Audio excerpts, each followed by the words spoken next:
Our episodes deal with serious and often distressing incidents. If you feel at any time you need support, please contact your local crisis centre. For suggested phone numbers for confidential support and for a more detailed list of content warnings, please see the show notes for this episode on your app or on our website.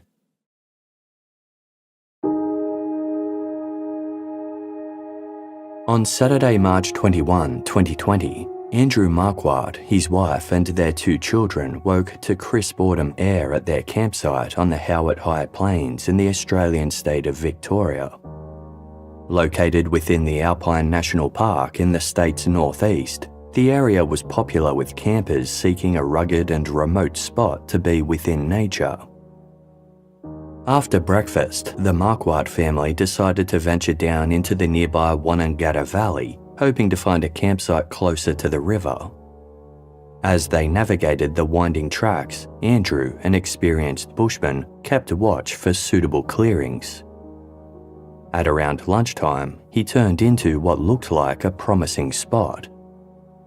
Once inside, however, it was a different story.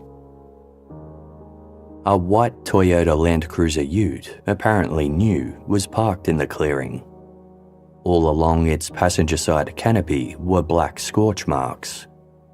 On the ground beside the vehicle was what Andrew first took to be the remains of a campfire, but the blackened area sprawled far larger than any responsible camper would allow. Drawing closer, Andrew realised he was looking at a campsite that had been entirely cremated. Chairs, awning, mattresses and a tent had all been reduced to twisted metal and ash. The only thing left standing was a toilet tent set apart from the main side. It had largely escaped the inferno, save for some melted zips. The scene was cold. There was no smoke or embers, and the ash had long cooled. The Land Cruiser stood locked and empty. Deciding to keep moving, the Marquardts pressed on upstream, eventually finding a suitable spot to settle near a suspension bridge. But the memory of the burnt-out camp nagged at Andrew throughout the night. The next morning, he walked back to the incinerated site alone. Nothing had changed, yet something felt wrong. A lead trailed from the Land Cruiser's canopy to the ground. The vehicle's passenger side mirror was missing, as though ripped off, and empty bourbon and cola cans lay scattered behind the rear wheel. Peering through a window, Andrew spotted a pink bag on the front seat. There was an esky tucked under the ute. When Andrew lifted its lid, he saw food inside that looked fresh. Increasingly uneasy, Andrew returned to his family to talk the matter over. They wondered whether there had been an emergency and a second vehicle had taken the Land Cruiser's campers out for medical attention or supplies. With no phone reception and unable to do any more, Andrew photographed the scene. Once he was back in mobile range, he would report the discovery to the police.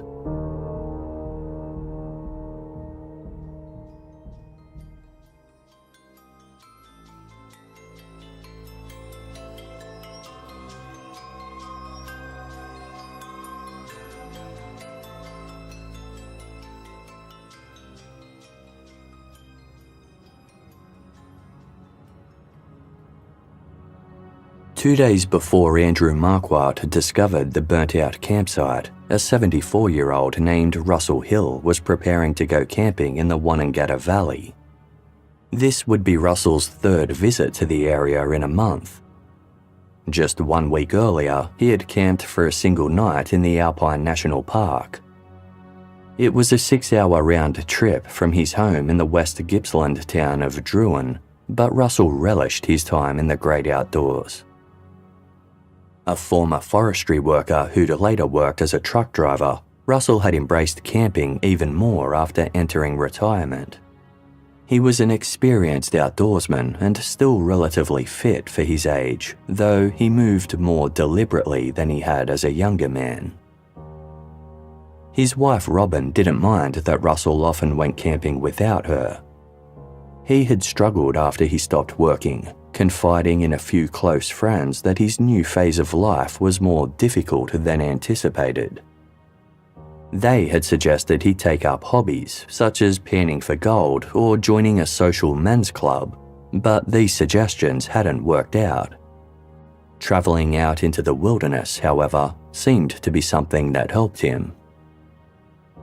Early on the morning of Thursday, March 19, 2020, Robin helped her husband pack his bags, including a bottle of Bundaberg rum and some cans of Cougar bourbon and Coke. She waved him off at 7 a.m. as he cheerfully drove away in his 2017 white Toyota Land Cruiser four-wheel drive. The Land Cruiser had been expertly fitted out for Russell's adventures and was ideal for driving to the Wonnangatta Valley. Considered one of the iconic drives in the Victorian High Country, the journey included striking panoramic views and challenging four-wheel drive tracks. Russell wound the Land Cruiser through Lacola, a small town on the banks of the McAllister River, before facing the more challenging tracks, which were only accessible to all-terrain vehicles. This was Russell's territory. During his work as a forestry worker, he'd helped build many of these tracks, including the notoriously tricky Zika Spur. Despite the remoteness of the location, Russell's journey didn't go unnoticed. Multiple people in the area saw Russell's vehicle, including a weed sprayer named Robert Williams, who was working along a track. Robert admired the Land Cruiser as it approached, noting that it was fitted out with a custom-made canopy, but was less impressed when Russell roared past him without a customary greeting or friendly wave. Robert had reason to be wary of strangers in the valley. The day before, he'd encountered what he described as a creepy fella, dressed in a singlet, shorts, and gaiters. The man had pulled up in a four-wheel drive hauling a trailer, his clothes stained with sweat, and asked about camping spots. Robert and his fellow sprayers had joked darkly about the man's resemblance to infamous Australian serial killer Ivan Milat, whose crimes were covered in episode 109 of Case File. Later, Robert spotted the same vehicle at a nearby campground known as Bucks Camp, which was a small group of sites on Dry River. It was reversed deep into the bushes with only its bull bar visible, as though its owner wished to remain unseen. As Russell Hill neared the end of his drive to the Wonnangatta Valley, he was followed for a time by two friends who had travelled down from Sydney to spend a few days foraging for mushrooms. Frustrated by Russell's slower driving, the two men tried to overtake him without success. They were relieved when the Land Cruiser finally turned into Bucks Camp. The Bucks campsite held personal significance to Russell Hill. 25 years earlier, Russell's cousin Gary Hill had been in the area hunting with his nephew. During this ill-fated trip, Gary's nephew had mistaken his uncle for a deer and shot at him with his .35 caliber rifle. The shot was fatal and Gary died instantly. The shooting was ruled accidental, with Gary's nephew blaming buck fever, a term to describe a hunter's rash impulse to shoot. But the death left its mark on the Hill family, and a white cross had been installed at nearby Hilly's camp to commemorate Gary.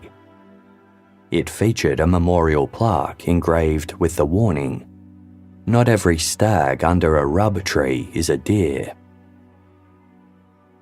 The tragedy had shaped Russell Hill's views on firearms.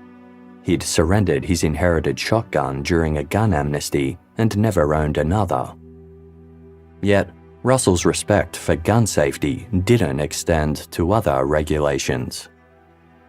He brazenly ignored prohibitions on cutting snow gum for firewood, dismissing rangers' warnings with a curt, "I don't give a fuck."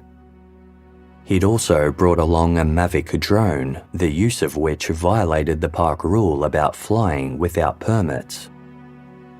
Russell camped by his own code. Russell parked his Land Cruiser just left of the Bucks Camp entrance. There was one other campsite already set up in the prime spot next to the river entrance, so he'd have to make do with a less desirable spot inland. Russell insisted on top-of-the-range camp gear and had packed a Black Wolf turbo tent, a portable fridge freezer, sturdy chairs, and a proper table. Instead of sleeping on the ground in a sleeping bag, he had a comfortable mattress with a blue doona. He even used a toilet tent instead of a drop dunny, setting it up in front of the Land Cruiser's bonnet and securing it to the bull bar to protect against sudden gusts of wind. Russell's entire approach was that of a seasoned and experienced camper. Not one to rely on smartphone apps, he carried paper maps in his vehicle, including hunting zone charts that marked permitted seasons and weapons across the Alpine region. In order to stay in contact with others while away, Russell indulged in his true passion, amateur radio. This was more than just a simple hobby for Russell. He'd sat for 5 different examinations to obtain the license that allowed him to operate across the high-frequency channels used for ham radio communications.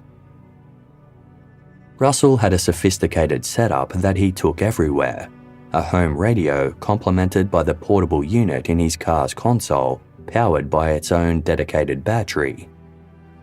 PVC pipes that housed antenna wires ran along the underside of the Land Cruiser's canopy, curving to the roof, their joints secured with gaffer tape. Known as the antenna guy among his mates, Russell had perfected the art of stringing wires through the highest tree branches, using weighted lines to achieve the ideal 10 to 20 metre elevation for clear transmission.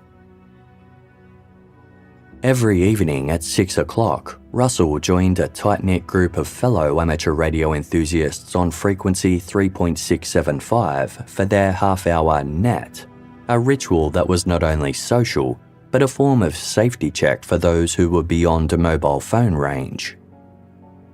His wife Robin would often listen in on these chats as a way to keep in touch and up to date with her husband's travels.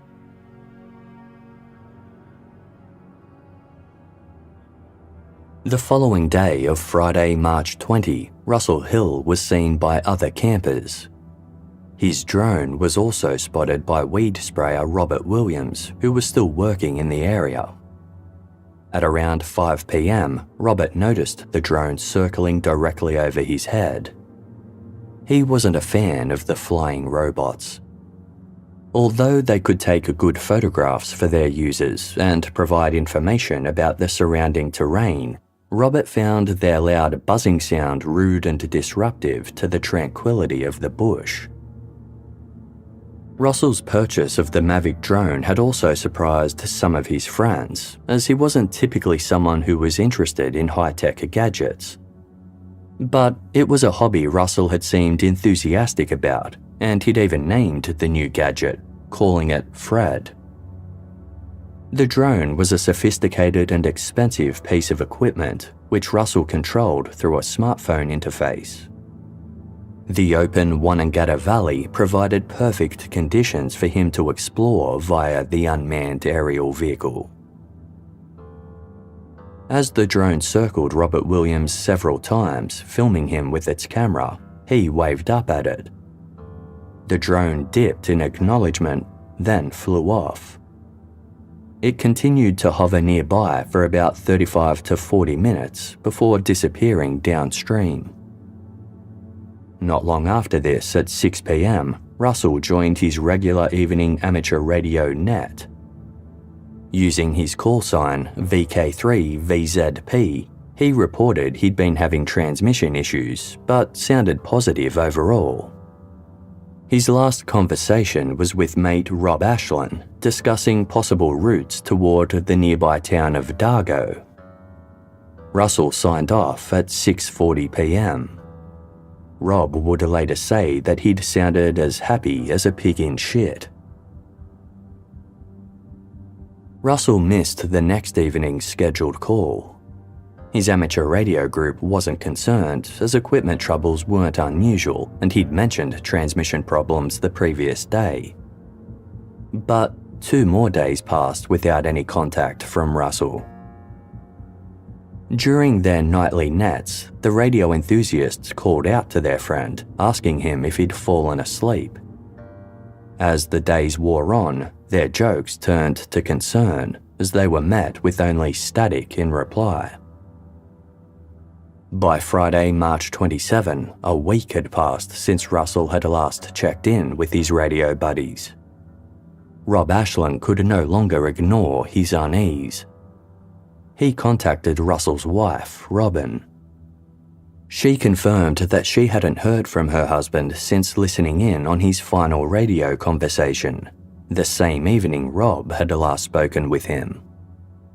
When Russell failed to return home that day, Robin reported him missing, advising police that she was worried as he was alone and it was unusual for him to be out of contact for so long.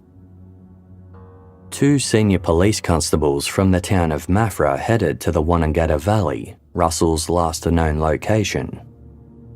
After checking the general store at La Cola, they combed local campsites but found no trace of the missing man.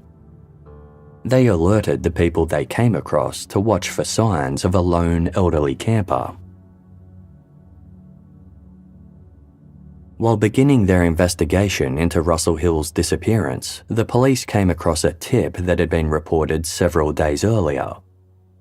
A man named Andrew Marquardt had notified authorities that he'd come across a burned-out campsite on Saturday, March 21, the morning after Russell was last heard from. On Saturday, March 28, the day after Russell was reported missing, officers set off for Bucks Camp to follow up on the lead. What they found confirmed their worst fears: a white Land Cruiser matching Russell's. The campsite itself was a wasteland of twisted metal and ash, covering a precise 3-metre square. In the middle were the charred remnants of Russell's tent, mattress, table, and camp chairs. The toilet tent Russell had set up in front of his Land Cruiser was mostly undamaged, though its zips had melted. An esky beneath the vehicle was also intact. The fire's intensity puzzled investigators. Though it had consumed everything within reach, the esky and the Land Cruiser's tyres were unmarked, suggesting an accelerant-fueled blaze that had been deliberately contained. Neither smartphones nor Russell's drone were found among the debris, though an older mobile phone sat in the Utes' center console. Through the vehicle's windows, police officers spotted not 1 but 2 open wallets. Both had been stripped of cash and credit cards, and their contents scattered across both footwells. While one wallet confirmed Russell Hill's identity, the other, containing a health insurance card and a driver's license, drew intrigue. It belonged to someone named Carol Clay, a woman no one had reported missing. Russell's family hadn't mentioned he was camping with anyone. The discovery forced investigators to confront an uncomfortable reality. They weren't looking for one missing person, but 2.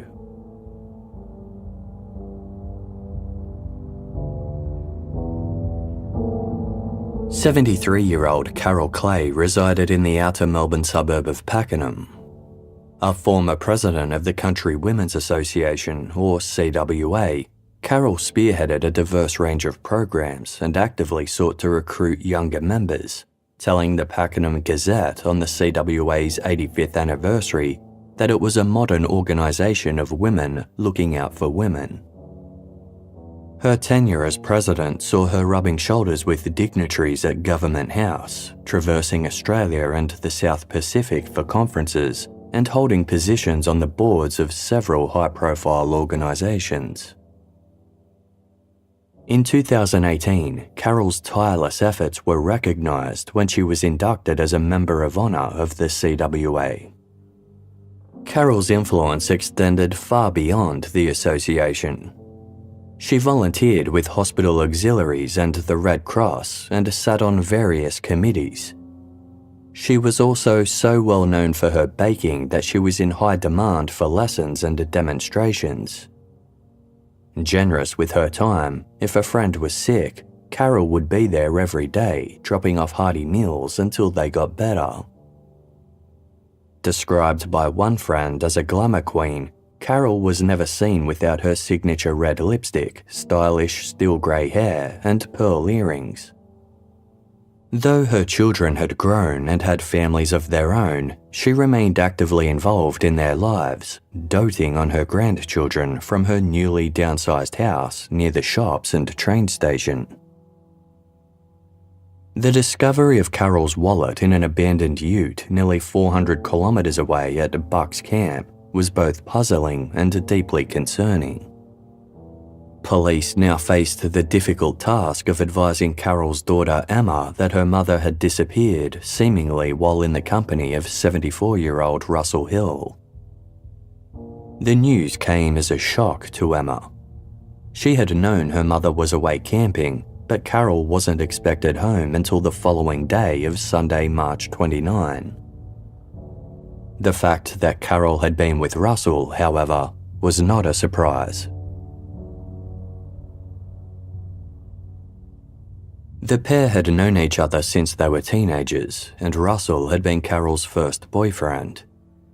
They'd ultimately broken up and married other people, but stayed in touch. Russell and his wife Robin had even attended Carol's first wedding. However, Russell had lied to Robin, introducing Carol to her as his cousin. Robin had believed this ruse for years. It wasn't until the early 2000s, during joint camping trips with Carol and her then-husband Linton, that Robin noticed how Russell and Carol would frequently break away from the group for private walks. Though this made her uneasy, Robin pushed her doubts aside, wanting to believe in her husband's fidelity. The deception unravelled when a neighbour confronted Russell after witnessing Carol's visits whenever Robin was away. The neighbour gave Russell an ultimatum: confess to Robin or she would expose the affair herself. Backed into a corner, Russell admitted everything to Robin and their daughters, swearing to end the relationship and repair his marriage. Robin had believed him, but the affair had secretly continued. Russell's solo camping trips provided perfect cover for his and Carol's continued liaisons. He maintained the facade with a separate burner phone registered in Carol's name, ensuring no suspicious bills would reach home. The couple spoke of separating from their respective partners to be together, but only Carol ultimately went through with it. She divorced her husband to be with Russell and told her daughter Emma about the affair. Emma felt awkward knowing about the relationship, but her mother assured her that it was very caring and loving. Carol had also confided in one of her sisters and a friend. She appeared content with the arrangement, which allowed her to maintain an intimate relationship as well as her independence in the aftermath of her divorce. Most of the time Russell and Carol spent together was on their clandestine camping trips. Although camping hadn't always been an interest of Carol's, she embraced the pastime if it meant spending time with Russell. Their routine of private getaways was broken only once in January 2019, when Russell suggested meeting his friend Jim Francis. Jim was travelling around Australia in his caravan when Russell called, warning that he'd be bringing a woman who wasn't his wife. Though surprised, Jim didn't pry. The trio camped together for 2 weeks. To Jim, Russell and Carol seemed like any other couple, freely sharing their history around the campfire. Carol had been on another camping trip with Russell for Valentine's Day, 1 month before their Wanangata expedition. As she prepared to leave with Russell again in mid-March, Carol asked some neighbours to water her plants until she returned on Sunday, March 29. On the morning the couple left for their trip, Russell was seen loading Carol's bags into the boot of his Land Cruiser. Carol got into the vehicle carrying a pink floral overnight bag and a clear plastic bag holding 3 large lever arch folders full of CWA materials. Carol had made 2 phone calls during the journey and had been sighted both in the Land Cruiser and at Buck's camp. While Russell collected firewood, maintained the solar setup and secured the site, Carol managed the camp kitchen. As Russell operated his drone or amateur radio, Carol would read. She always made sure to keep quiet during Russell's 6 p.m. radio chats, so no one listening in would know she was there. To the other campers who encountered them, Russell and Carol seemed like any other ordinary older couple. After finding the burnt-out campsite and confirming that Carol had been with Russell, investigators informed the Hill family that not only had Russell gone missing in unsettling and suspicious circumstances, he'd been having an affair. Despite their personal shock, both families agreed to media appeals. On Sunday, March 29, police announced the search for the elderly pair, citing concerns about their welfare and lack of contact. The media statement had the intended effect. Witnesses came forward, including weed sprayer Robert Williams, who reported seeing Russell's drone in the area before he went missing. The drone had been conspicuously absent from the campsite. Andrew Marquardt forwarded on the photographs he'd taken of the burnt site, and another witness also made contact. Nicholas Linden had been camping in the Wanangata Valley with his 11-year-old son on Wednesday, March 25, 2 days before Russell was reported missing. The father and son had been walking downstream after fishing when they came across the charred campsite. It was a disturbing sight, and the following day, when Nicholas had a mobile reception again, he reported the discovery to police in the northeast city of Wangaratta. Unfortunately, his report had gotten lost among paperwork and wasn't passed on to the relevant station. Media interest in the story took off when Robin Hill publicly confirmed that she had originally believed her missing husband was camping alone. What began as a missing persons case became a tabloid sensation. The tale of a CWA stalwart's secret romance with a married man turned their high country disappearance into front-page news. Meanwhile, the investigation kicked up a gear. Police deployed drones and helicopters, while dog squads and mountain cattlemen scoured the dense scrub below. Initial theories centred on misadventure. Even skilled bushmen could lose their bearings in thick vegetation. Investigators focused on Russell's missing drone, wondering if perhaps he'd wandered off searching for the expensive device, with Carol following. Maybe one or both of them got hurt, and the other was unable to find their way back to raise the alarm. After 10 days, wild weather forced operations to halt, while emerging COVID-19 restrictions hampered efforts to marshal large volunteer search parties. The pandemic's first wave hit Victoria just as Russell and Carol went missing. Investigators focused on the couple's final known movements. According to Russell's friend Rob Ashlin, he had seemed relaxed during his last radio contact at 6:40 p.m. Whatever happened to Russell and Carol had occurred between then and Andrew Marquardt's discovery the next morning.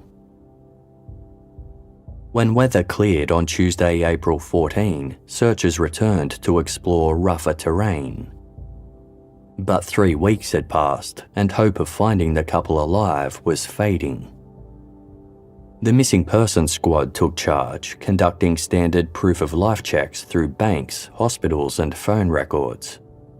No evidence emerged of accessed bank accounts, active phones, or a second vehicle. Detectives gathered DNA samples and investigated financial records, including insurance policies. Though reports occasionally surfaced of elderly couples matching Russell and Carol's descriptions, none proved credible. By Wednesday, April 22, Russell Hill and Carol Clay had been missing for a little over a month. Police notified the public that their hopes of finding the couple alive had dimmed. Potential witnesses were urged to come forward and assured that they wouldn't face COVID-19 fines for camping during restrictions. Both families released statements expressing their anguish. Russell's family described him as our brother, husband, dad, and pa, while Carol's family emphasised the disappearance was very out of character, as the pair were well prepared and Russell knew the area well. Police appealed for witnesses who had been in the region between March 19 and 24. Various accounts emerged. Roadworkers reported an erratically driven white twin-cab ute. Diesel had been siphoned from machinery, and, most intriguingly, there were reports of a midnight encounter the night Russell and Carol vanished. Tom Matthews, who had been camping a few kilometres southeast of Bucks Camp, recalled being woken around midnight on Friday, March 20 by an older model four-wheel drive towing a rattly old trailer. The vehicle stopped at the River Crossings Road Closed sign, having seemingly not realised they wouldn't have access to the road. The driver then performed a difficult U-turn and departed. Tom, experienced in bush sounds and vehicles, found the late-hour activity highly unusual.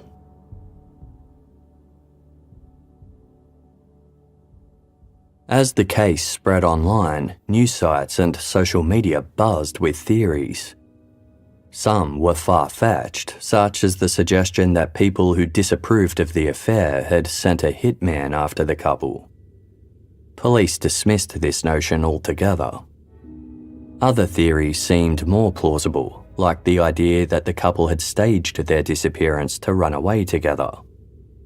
But both Russell and Carol were financially secure with close family ties, making an elaborate elopement plan unlikely. A friend of Carol's also told the television program A Current Affair that Carol wouldn't have intentionally disappeared, as she had been eagerly planning a cruise with her sister. Police also dismissed this theory, given the lack of activity on their bank accounts. Another theory posited was that of a murder-suicide. 3 hunters who recognised Russell from news coverage came forward to say they'd met him at nearby King Billy No. 2 campsite a week before his disappearance. They described Russell as a knockabout sort of guy who'd asked permission to fly his drone near their camp. The hunters noted Russell's expertise with his drone and dedication to his radio setup. When he mentioned building the Zika spur track, they sensed pride in his former work. Though friendly, Russell revealed a darker side when discussing retirement. "Now I'm retired and it really fucked me up," he'd told them. His comments about retirement and home life concerned them enough to suggest suicide to investigators. While police considered their observations, they found no other evidence suggesting Russell was suicidal, let alone capable of involving Carol in such a plan. But forensic evidence did indicate that something violent had happened to the couple. Russell and Carol's DNA had been found throughout Russell's Land Cruiser. There was blood on the driver's armrest and DNA recovered from a map under the passenger seat. There were also 6 bloodstains on the inside of Russell's vehicle canopy that matched Carol's DNA. There had long been whisperings that something sinister was happening in Victoria's high country. Although strikingly beautiful, the region has somewhat of a dark history. Near where Russell and Carol had gone missing stood Wanangata Station, where station manager James Barclay was found shot dead in 1917. The simultaneous disappearance of his cook, John Bamford, led to Bamford becoming the prime suspect, until he was discovered months later with a bullet in his head. These murders were never solved. More recently, several high-profile disappearances have occurred in the region. In 2008, 57-year-old father Warren Meyer went missing without a trace during a day hike, despite an extensive search effort. 3 years later, former prison governor David Prideaux disappeared while deer hunting, sparking speculation about possible revenge killings. In 2018, the body of Trace Lee Whitaker was found alongside strange items, but her cause of death remained undetermined. And in 2019, experienced hiker Niles Becker vanished during a planned trek, joining a growing list of those who entered the high country and never returned. The high country's unforgiving elements play a role in concealing evidence and thwarting investigations. Extreme weather, treacherous terrain, and dense vegetation can easily obscure trails and hide remains. There are also concerns that the region's isolation harbours illicit activities like illegal cannabis farms, which could potentially be linked to some disappearances. While tragic accidents are certainly possible given the risks, the repeated failure to find any trace of those who have gone missing fueled suspicions that more sinister forces may be at work. Among high country locals, there are persistent tales of what they call hill people, former miners who have retreated into the wilderness to live untouched by society. As detectives investigated the disappearance of Russell Hill and Carol Clay, there was one character who kept recurring in their information reports: the so-called Button Man.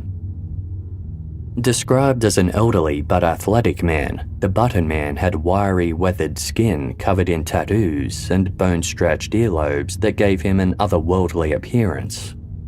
He had established a camp on a remote mountainside, which allowed him to observe visitors entering the park and keep count of each one by building stone pyramids to mark their passage. The reports painted the picture of an unsettling figure who appeared to take pleasure in intimidating campers and hikers. The Button Man's moniker came from his traditional bushcraft of fashioning buttons from deer bones and antlers. Witnesses reported he had an unnerving gaze and could, quote, easily dispose of bodies. His reputation grew through reports of disconcerting encounters. The Button Man's interactions with campers followed a pattern. He would silently materialise at their campfires, steer conversations to troubling topics, and sometimes offer to show off his axe collection. His presence was felt even when unseen, as local bushmen found their hidden firewood supplies and food rations raided overnight. More and more stories spread. A sleeping Marine had woken to find a tent erected noiselessly beside him during the night. Another camper woke to find mysterious photographs on their mobile phone's camera roll. Others found inexplicable ski tracks leading from their campsite away into the alpine distance.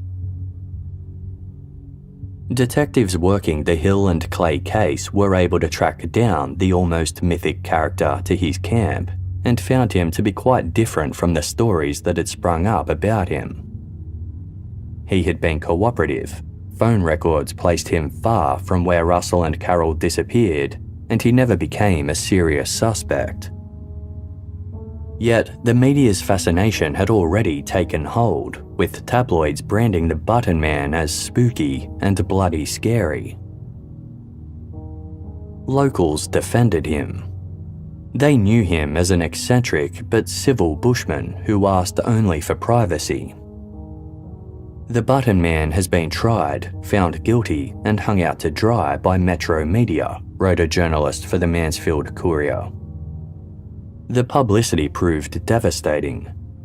Tourists flocked to the area in search of the Button Man's sanctuary, forcing him into temporary relocation. Though investigators cleared him, he had become an urban legend, distracting from the real mystery of Russell and Carol's fate. When Victoria entered winter, the Wanangata Valley grew more forbidding, putting a halt to physical searches for the couple.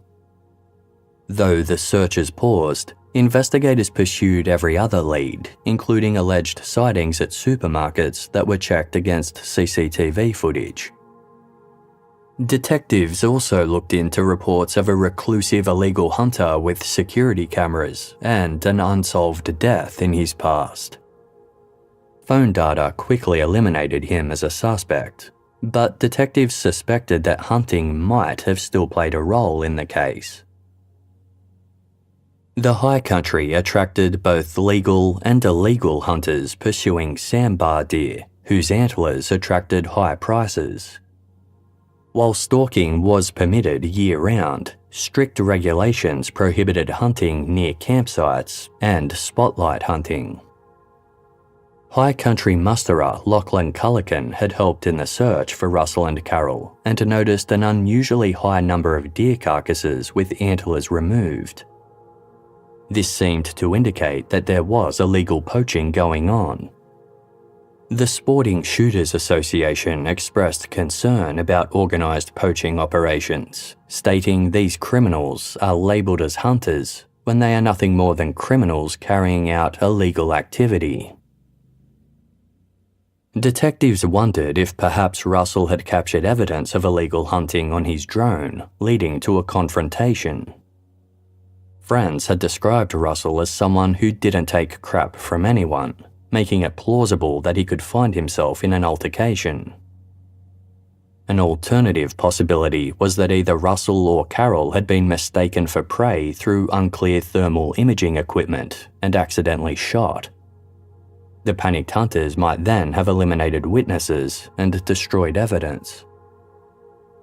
But without any proof of such crimes, detectives had nothing to support their theories.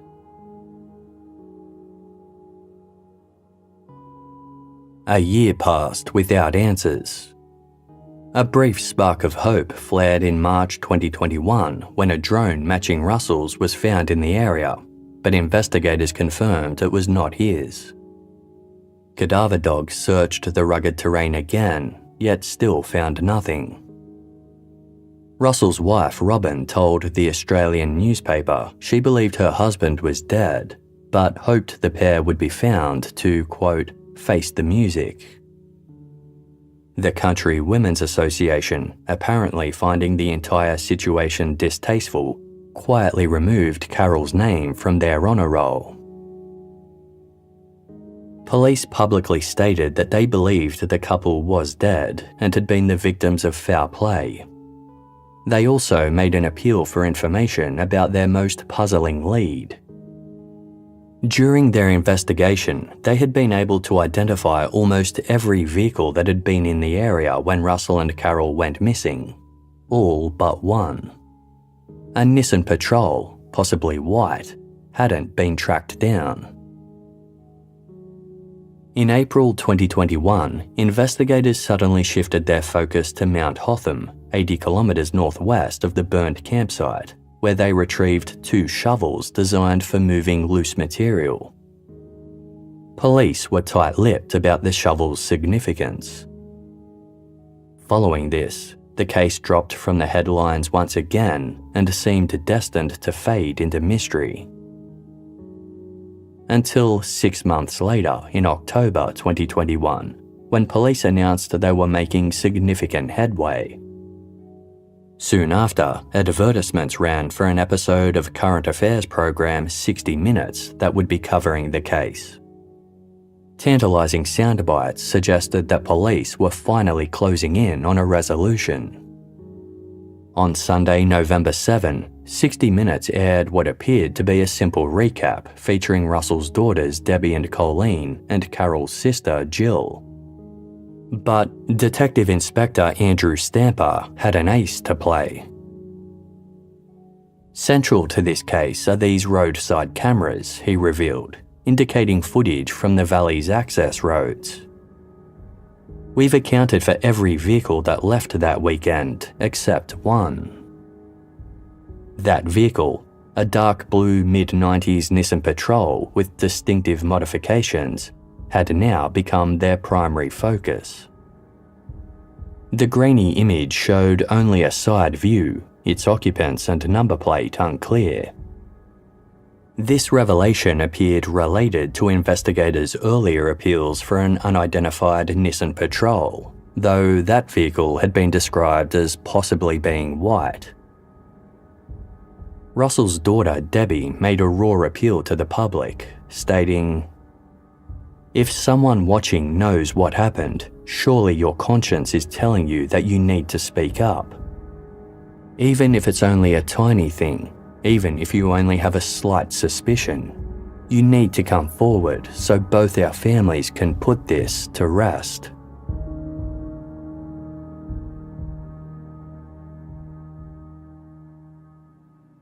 A month after Russell Hill and Carol Clay went missing in March 2020, the Missing Persons Squad took over the case, with detectives Brett Florence and Abby Justin taking the lead. They began trying to trace the couple's possible movements via technology. 2 months in, Detective Florence obtained Russell's phone records. The data revealed crucial information about Russell's movements on the day he went missing. Between 9:26 a.m. and 9:50 a.m. on the day the burnt-out campsite was discovered, Russell's phone briefly connected to towers along the nearby Great Alpine Road, a more than 300-kilometre road through eastern Victoria.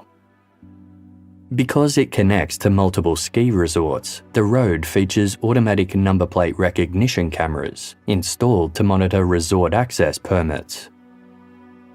Analysis of the number plate data showed 12 vehicles had passed through during the period when Russell's phone connected. By late June, detectives had isolated one vehicle of particular interest, a four-wheel drive wagon towing a trailer. The timing aligned with witness Tom Matthews' report of being woken in the middle of the night by a four-wheel drive and trailer attempting an awkward U-turn after encountering a closed road in the middle of the night. 2 cameras had captured the vehicle. While one showed only a blurred side view, the other had captured the number plate clearly. It was registered to a white Nissan Patrol, though the footage showed what appeared to be a darker coloured vehicle, possibly blue. The owner's name was Gregory Lynn, and he resided in the suburb of Caroline Springs, 20 kilometres west of Melbourne. On Tuesday, July 14, 2020, detectives Florence and Justin paid a visit to Lynn's home. In the driveway sat a Nissan Patrol bearing the number plate from the footage. But rather than the white of its registration, or blue as captured on camera, the vehicle was beige. Detective Justin activated her recording device as Florence knocked on the front door. A middle-aged man answered, and Detective Florence assured him he wasn't in any trouble. They were simply making some inquiries relating to the missing old couple up in the Wonnangatta area. They were following up with everyone whose cars had placed them in the region at the time. Gregory Lynn was polite and well-spoken as he invited them inside. When asked why his vehicle wasn't white as per its registration, Lynn explained that he'd painted it blue in 2016 after returning from Central Australia. 4 years later, in 2020, he'd painted it beige as a COVID project with his children, using leftover Dulux metal shield in sandbank colour he'd had handy. When asked about the trailer he had been towing, a 7 by 4 foot box trailer, Lynn told them he had sold it months earlier via the classifieds website Gumtree, along with a van he'd owned and an antique sleigh bed. It was all part of a lockdown-inspired spring clean. The buyer was, quote, an Asian man, but Lynn couldn't recall his name or location. When asked about his trip to the Wanangata Valley in March 2020, Lynn's account placed him at different campsites on different dates to Russell and Carol. He denied ever seeing the elderly couple. The detectives deliberately withheld their knowledge about the correlation between his vehicle's movements and Russell's phone data.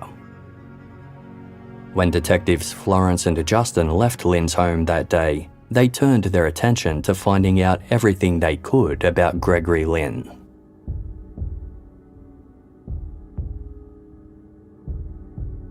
Gregory Stuart Lynn was a 55-year-old commercial airline pilot. Decades earlier, he'd worked for the now-defunct Australian airline Ansett. While he came across as charismatic, some of Lynn's co-workers had found him unsettling. One described him as a dead-set weirdo with a wicked temper. Lynn had married a woman named Lisa who was a flight attendant and colleague.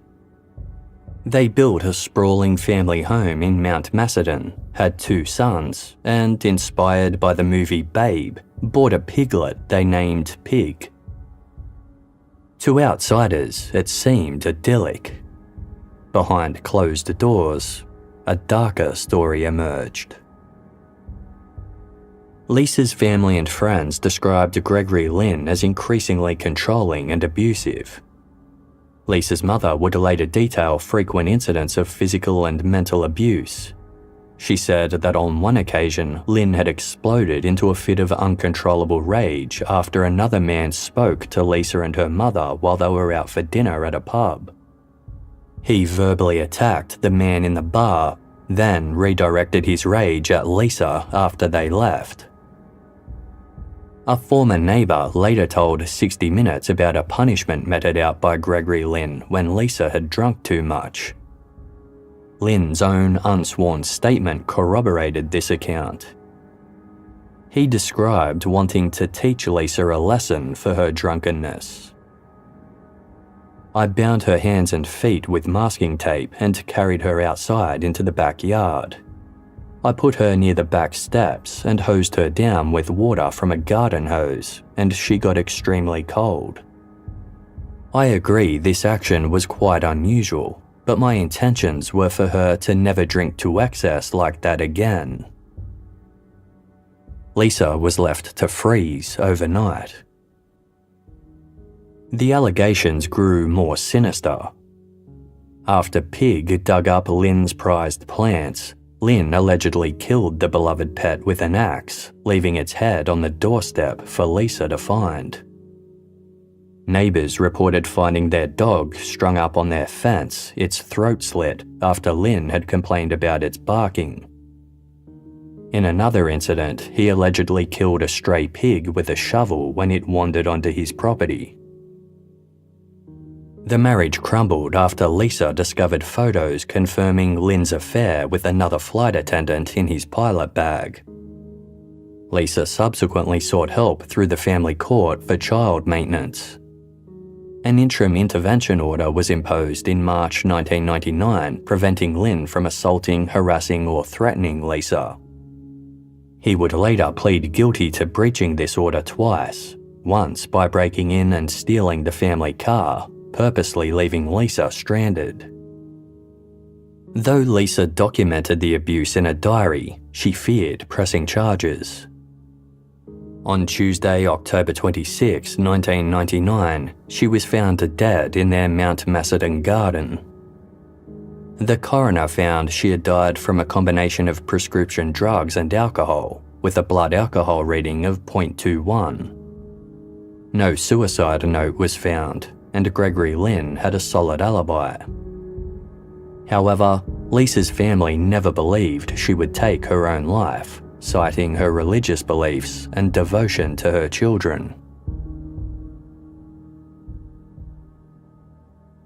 After Lisa's death, her parents fought desperately for custody of their grandchildren. However, Gregory Lynn maintained custody of his children and emerged financially secure from property settlements. Following his father's death and the collapse of Ansett Airlines in 2001, Lynn moved his sons overseas to Qatar, where he met Melanie, his second wife.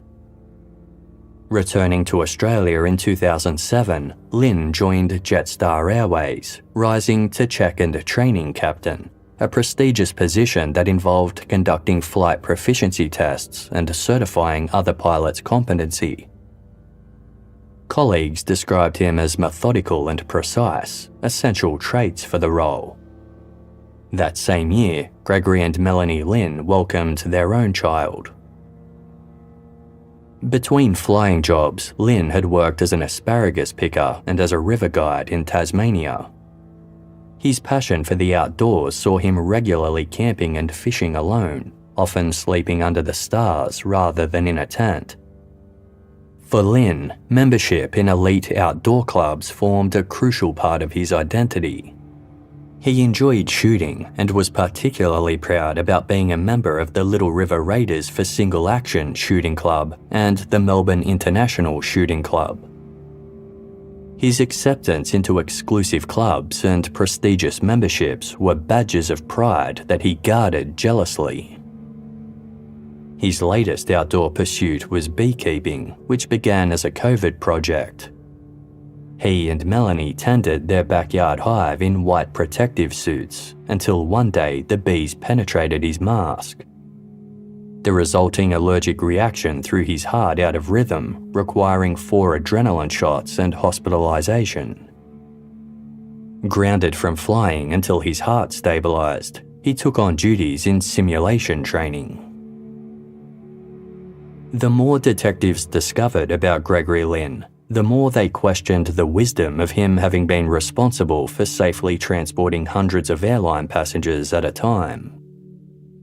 It was lucky the bees had grounded him, or they might have had to step in. Between July and December 2020, investigators continued connecting Gregory Lynn to the Hill and Clay case piece by piece. They tracked his financial records, finding that fuel receipts placed him in the area at the crucial time. They also gathered additional footage from CCTV cameras and interviewed witnesses. Though the evidence was circumstantial, it was enough to convince a court to grant warrants for phone taps and surveillance devices. Pandemic restrictions meant the Lynn family was at home a lot more and prevented investigators from waiting until their house was empty. Instead, a specialist team crept into the household in the dead of night while the family slept. They planted listening devices throughout the rooms and car, then vanished, leaving Gregory, Melanie, and their son none the wiser. The surveillance quickly revealed Lynn's habit of talking to himself, especially while driving.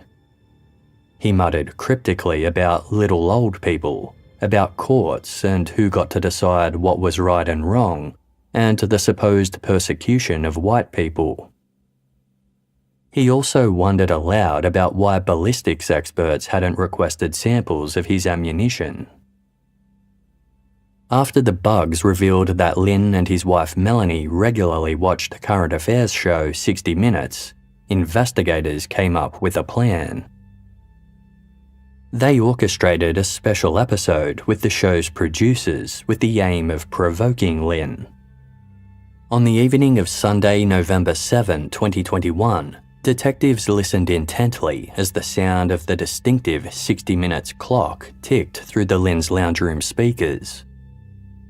When a grainy photograph and artist's sketch of the suspect vehicle appeared on screen, showing a distinctive awning, Melanie's laughter rang out in a loud cackle. "It looks like your car. It really does," she said. The police had deliberately withheld their clear number plate photo. "It's not funny, Sweet Pea," Lynn responded. His voice had an edge to it. Shortly after, an outdoor surveillance camera captured Gregory Lynn removing the awning from his car. Despite the mounting evidence, investigators still lacked their smoking gun. They had no bodies, no motive, and no direct evidence linking Lynn to Russell Hill or Carol Clay.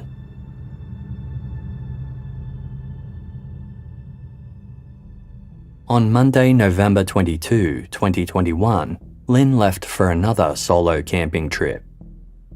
He had told friends he was heading to the Grampians, but instead he drove towards Wonnangatta, the area where Russell and Carol had gone missing. A detective monitoring the bug in Lynn's car grew increasingly alarmed at what he heard. Lynn spoke tearfully in the past tense about his wife being left with 3 children. His musings about mortality became more specific. A snake bite, he suggested, would be a good way to go. The combination of his armed state, remote destination, and increasingly dark thoughts forced the investigators' hands. A decision was made to intercept Lynn before he reached his destination. Police deployed the Special Operations Group, or SOG. Victoria Police's elite tactical unit, the SOG was typically reserved for armed offenders or terrorism incidents. Deploying them for a missing persons arrest was unprecedented. But Lynn's situation warranted the risk. When the SOG stormed Lynn's camp with their guns drawn, they found him preparing dinner. He calmly denied carrying weapons, though they found his forgotten Damascus knife in a sheath during the pat-down. Lynn was arrested and driven a 2.5-hour journey to the regional city of Sale for questioning. Lynn was calm and relaxed during the drive, saying he didn't want a lawyer. He said he was looking forward to sorting the situation out, then returning to his camp. But after a 2-hour interview that night, during which he denied knowing anything about Russell Hill or Carol Clay, Lynn appeared to change his mind. He consulted a legal counsel by phone, and the following morning he adopted their advice to respond no comment to any questions. The detectives pressed on, presenting maps and photos, questioning his vehicle's movements. Lynn occasionally broke his silence, at one point accusing them of playing games, before returning to his refrain of no comment. When questioning turned to his trailer, Lynn's composure cracked. "I can see where this is going," he said. "Well, you think I've done it, and I haven't." Detectives continued to press Lynn, encouraging him that talking was in his best interest. They reassured him that they didn't think he was a bad person, stating, "It's not like you've gone out of the bush to kill anyone. But when somebody comes into your space, it's an invasion." "You think I'd kill someone over a campsite?" Lynn asked. "No, but there's been some disagreement," one of the detectives suggested. "There's been something that has gone wrong, and if the person has fallen over, hit his head, that's not to say that you've murdered a person." For the entire day, Lynn maintained his silence. Then, on the 3rd day, after another consultation with legal aids, he stunned detectives by announcing, "I'm going to ignore my solicitor's advice and tell you what happened, right from scratch." Gregory Lynn requested paper and sketched a calendar of events. His story began on Monday, March 16, 2020, when he arrived in the high country late at night, heading for the Howard Hut campsite. Finding it full, he asked a nearby family for alternatives. They directed him to Vallejo, west of the Zika Spur Track, a remote area accessible only by four-wheel drive. After brief encounters with a friendly ranger with a beard and weed sprayers, Lynn settled at Buck's Camp. He had 2 days of solitude before a white Land Cruiser skidded into the entrance. Lynn noticed the female passenger's alarmed expression and watched as another white four-wheel drive slowed behind them, its passenger glaring at the Land Cruiser before speeding away. The Land Cruiser's elderly driver, Russell Hill, emerged chatty and very jovial. He explained how these donkeys had been pursuing him into the valley, attempting to overtake and hooning onto the grass, forcing him to race to the campsite. Though Russell set up camp closer than etiquette suggested, Lynn claimed he wasn't bothered. It's a free country, he thought to himself. Lynn drew the detectives a diagram showing the thick forest, river, and both camps. His site was in prime position near the water. Russell and his companion Carol Clay had settled just inside the entrance near the drop toilet, with a lone tree between them. The next morning, as Lynn prepared for deer hunting, Russell approached to say he liked the deer and was actually in the area to remember a friend who had been killed deer hunting. Lynn recalled Carol adding from behind, "accidentally killed," while Russell stared at him with hostility. Though disturbed, Lynn left to hunt. Returning empty-handed, he was unloading his gun when a drone buzzed overhead. I only had gazed on it for a couple of seconds, and then whoosh, it moved, like gone, he said. Passing their camp, he saw Russell with a controller, the drone briefly rising to eye level before landing. Concerned about being filmed, Lynn confronted Russell, whose demeanour had shifted dramatically. Russell accused Lynn of firing his gun through their camp and threatened to show police the drone footage.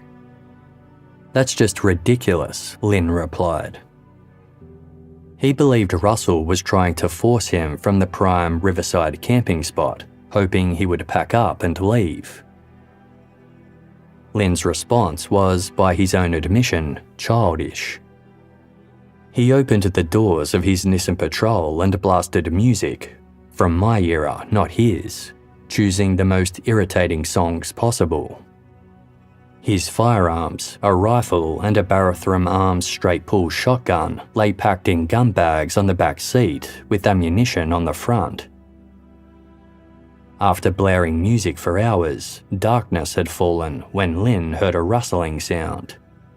He looked up to see Russell walking away from Lynn's car with his shotgun, loading the magazine into it. When Lynn demanded its return, Russell replied, "Fuck off," and fired shots into the air. Lynn took cover in the darkness behind Russell's Land Cruiser. He described crouching in the shadows as Russell approached him. He heard Carol yell, "Russell, stop it." When the shotgun barrel appeared over the bonnet, Lynn lunged, grabbing it with his right hand. The two men wrestled across the vehicle's bull bar. Russell's finger was on the trigger when the gun discharged, the shot travelling through the left side mirror and straight into Carol Clay's head as she cowered beside the vehicle. Russell released the shotgun as he ran to attend to his lover. Lynn returned to his camp, firing once to ensure the weapon was safe before stowing it out of harm's way. As he turned around, Lynn saw Russell bearing down on him, a knife in his right hand, screaming, "She's dead." Lynn described the ensuing struggle in detail, his defensive stance, blocking Russell's left-handed swing, grabbing the knife hand. As Russell pushed forward, they fell together. The knife pierced Russell's chest and the men rolled before Lynn got clear. Russell crawled a short distance before collapsing face down. By some extraordinary stroke of fate, Russell had fallen onto his own knife at precisely the perfect angle, the blade positioned laterally through his chest, just right of the sternum. Checking Russell's vital signs confirmed he was dead. Carol was also clearly dead. Half her skull was missing. Standing between their bodies, panic overwhelmed Lynn. Although he claimed the deaths were accidental, his thoughts immediately turned to the consequences that would follow. Losing his firearms license would mean losing his aviation security card and his pilot's career. From there, he'd lose his mortgage, his family's financial security, and his beloved exclusive club memberships. As Lynn told investigators, "An event like that, I would just be instantly banned for life. And this at a time when I was actually just finding a really happy place in the world, with family, career, and my personal life outside of work. And so this, for me, was a disaster." Terrified of having his life ruined, he decided to cover up the couple's deaths instead. Lynn concealed Russell and Carol's bodies under his trailer's wooden top before methodically sanitizing the scene. Worried that the couple's tent might contain contaminated items, he doused it with petrol and set it alight. He scattered their wallets, cards, and contents to suggest robbery, removed the damaged mirror, and burned his bloodied clothes. A closed road disrupted his planned escape route, forcing an awkward U-turn later noted by a witness. Lynn recounted a tense, long night drive to Union Spur Track, an overgrown and seemingly abandoned road where he left the bodies covered loosely with sticks. Lynn then drove to Lake Buffalo's southern end to dispose of the couple's mobile phones, stopped in Mansfield for fuel, then spent the night at Big River where he burned Russell's drone. The next day, after washing his trailer in Healesville, he headed home. His wife Melanie, distracted by emerging COVID lockdown news, didn't ask about his trip, so he didn't mention leaving 2 bodies on Union Spur Track.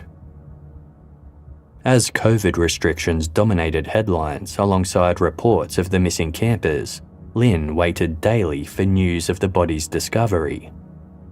It never came.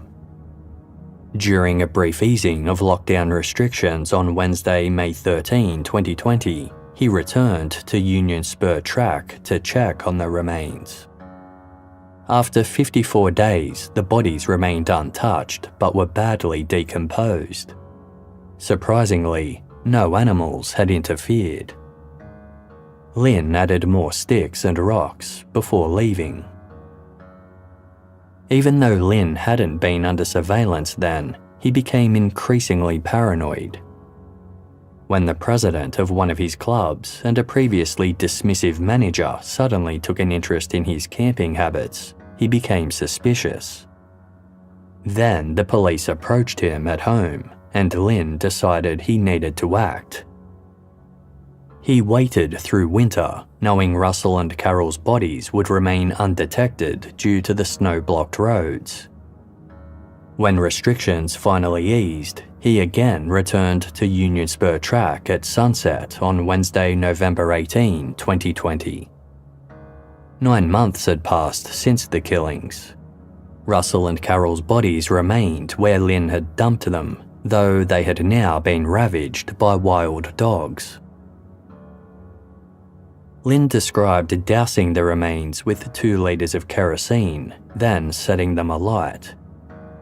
He sat beside the makeshift pyre through the night, feeding the flames. At times, he became sick from the experience. At dawn, he crushed the brittle bones to powder, pulverizing the fragments until the largest particles left were no more than 2 centimeters. He scattered them before retreating to a state forest campsite south of Walhalla to recover. The detectives found much of Lynn's story implausible. Russell Hill had been an elderly man who hadn't owned a firearm in 20 years. How could he have loaded a shotgun while walking barefoot in the darkness? That Russell had accidentally shot Carol directly in the head while wrestling with Lynn seemed equally unlikely, as did the odds of Russell landing perfectly on his own knife during a second attack. While Lynn had been in custody, police had searched his home in Caroline Springs. Beyond camping gear, hunting licenses, and a toll tag, they found an impressive weapons collection: knives, daggers, swords, axes, a silencer, tomahawks, and a small pick. The firearms included a semi-automatic pistol, 2 6-shot revolvers, a semi-automatic rifle, a semi-automatic shotgun, another 12-gauge shotgun, and 2 lever-action rifles, along with magazines of ammunition. All were legally owned and stored. At 6 o'clock the next morning, detectives travelled 185 kilometres through heavy fog to Union Spur Track. It matched Lynn's description perfectly. Though no identifiable human remains were visible, evidence of fire prompted police to cordon off the area for examination. Forensics teams ultimately discovered approximately 2,100 human bone fragments. Also discovered were fragments of metal and glass, a ring belonging to Carol, and a complete watch. Dental records confirmed the remains were Russell and Carol's. When investigators would later return to Bucks Camp to test Gregory Lynn's story, they conducted a methodical grid search and recovered more bone fragments, glass, plastic, and a distorted shotgun slug matching the weapon Lynn claimed had killed Carol. Lynn said Carol was killed while cowering beside Russell's Land Cruiser. The shot had initially struck the Land Cruiser's passenger side mirror before ricocheting into Carol's head. Notably, the mirror had been torn from the vehicle and burnt with the campsite, so police couldn't confirm this part of Lynn's story. 6 bloodstains on the inside of the Land Cruiser's canopy had matched Carol's DNA.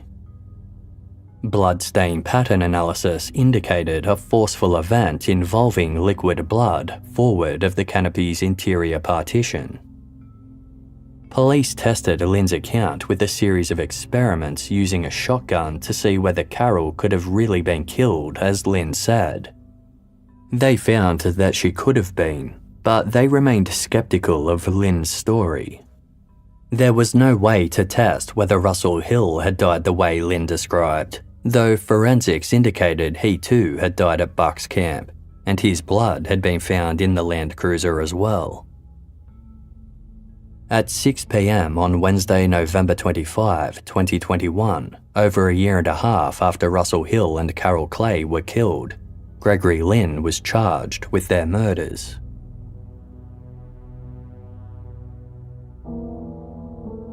In January 2023, the Melbourne Magistrates Court determined that there was enough evidence for Gregory Lynn to face trial. However, the prosecution was barred from presenting much of their evidence, including covert recordings they had made of Lynn and portions of his multi-day interview at Sale Police Station.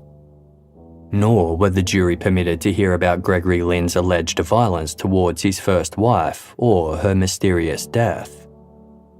Lynn's trial began in Victoria's Supreme Court in May 2024.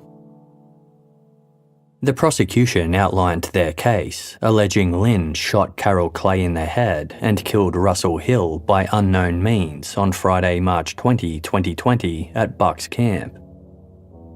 The prosecution believed the murders had taken place in the reverse manner to Lynn's claims, with Russell likely killed first and Carol then eliminated as a witness.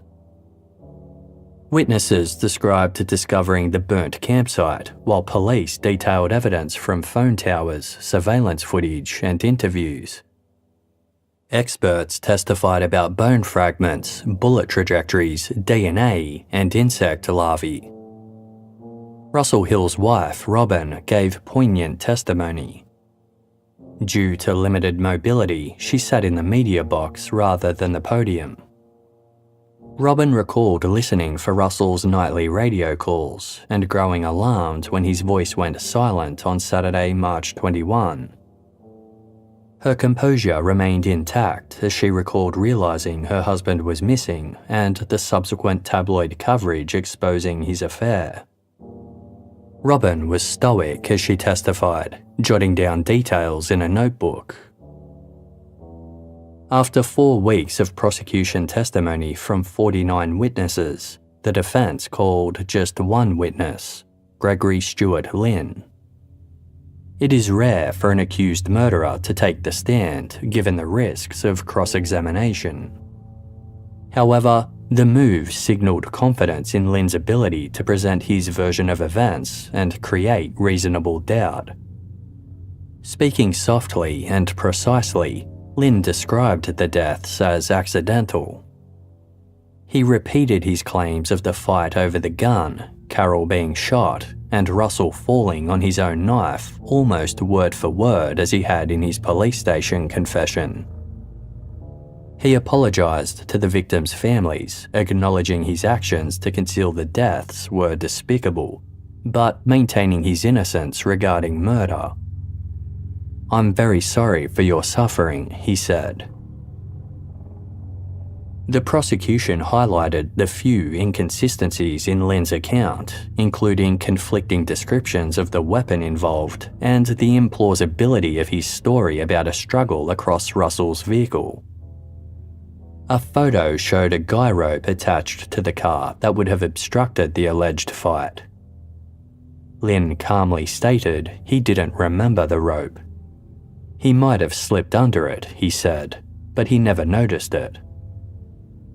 When pressed on why he hadn't called for help or come forward sooner, Lynn said he was paralysed by fear and hoped the situation would blow over. He admitted his actions destroyed his career and family, but remained adamant he was not guilty of murder, saying, "I'm guilty of other things, but not murder." During closing arguments, the prosecution pointed out that Lynn had more than a year to construct a story for the day he was finally caught, and that he had practiced it so often that he repeated the story almost word for word over 2 days of police interviews. The accused's story is indeed a series of very unfortunate events, the prosecution said. It is also a complete fiction. You can and should readily reject it beyond reasonable doubt. The defence countered with a scathing critique of the prosecution's case, labelling it a shambles. They highlighted 17 perceived flaws in the prosecution's evidence, including failures to address key questions and inconsistencies in witness testimony. Before the jury left to deliberate, the judge reiterated key legal principles: the presumption of innocence, the prosecution's burden of proof, and the need to prove guilt beyond reasonable doubt. Manslaughter was not an option, as the prosecution had only set out to prove that Lynn had consciously, voluntarily, and deliberately caused the deaths of Russell and Carol. The jury were only left to consider if he had intended to kill or inflict serious injury. If not, they must return a not guilty verdict. The judge cautioned them against flawed reasoning, such as assuming 2 accidental deaths were so improbable it must therefore be murder. He reminded jurors that the burden rested with the prosecution, not Lynn, to prove their case.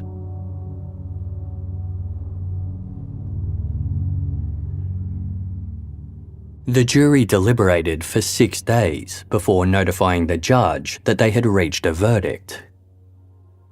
The public gallery was full and the courtroom fell silent as the jury foreperson stood and waited for the judge to ask her 2 questions. Asked for a verdict on Russell Hill's murder, she responded, "Not guilty." A soft, collective gasp rippled through the gallery before the crowd fell silent to hear what she had to say to the next question. Asked about the murder of Carol Clay, the foreperson told the court, "Guilty." The gasps and murmurs were louder this time. Gregory Lynn raised his eyebrows at his fate, but remained otherwise expressionless. His son, who was seated nearby, crossed his arms and shook his head in disbelief. The families of Russell and Carol, who had endured years of uncertainty and grief, absorbed the news with a mix of relief and devastation. Outside the courtroom, the families released a statement expressing gratitude to the police and prosecution while mourning the limited evidence and its impact on the outcome. Russell Hill's widow, Robin, spoke to the media after the verdict. She expressed relief that Lynn had been found guilty of at least one murder, as she had feared he would be cleared of both charges. However, her relief was tempered by anger and a desire for justice for her late husband. "I hope he suffers for the rest of his life, really," Robin told reporters. "I hope he has a lovely time in jail." She bore no ill will towards Carol or her family. Robin was not permitted to speak at Lynn's pre-sentencing hearing, nor were any of Russell's other loved ones. Because Lynn had been acquitted of Russell's murder, the Hill family were legally barred from providing victim impact statements. Carol's daughter, Emma, described her mother as a phenomenal woman whose death left a void in their family. Her voice steady, she recounted the emotional toll of the ordeal, calling it a horror movie. Carol's other loved ones spoke of her vibrant personality, contributions to society, and the devastating loss her murder caused. In October, the Hill and Clay families assembled once again to hear Gregory Lynn be sentenced. The judge recounted Lynn's actions, from the confrontation in the high country to the calculated disposal of the bodies, which compounded the suffering of the victims' families. He acknowledged the legal limbo endured by Russell Hill's family due to the split verdict, breaking down in tears as he recognised their pain.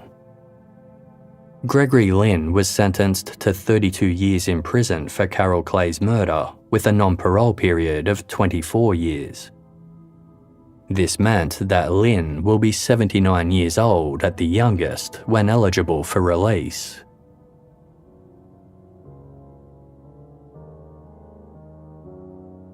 In late November 2024, Gregory Lynn lodged an appeal against his conviction for Carol Clay's murder.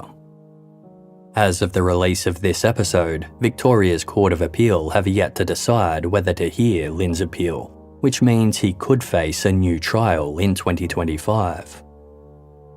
Addressing Lynn's intent to appeal, his barrister flagged several grounds, focusing especially on the jury's inconsistent verdict. He questioned how Lynn could be found guilty of murdering Carol but not Russell, when the prosecution's case hinged on Carol being killed to cover up Russell's murder.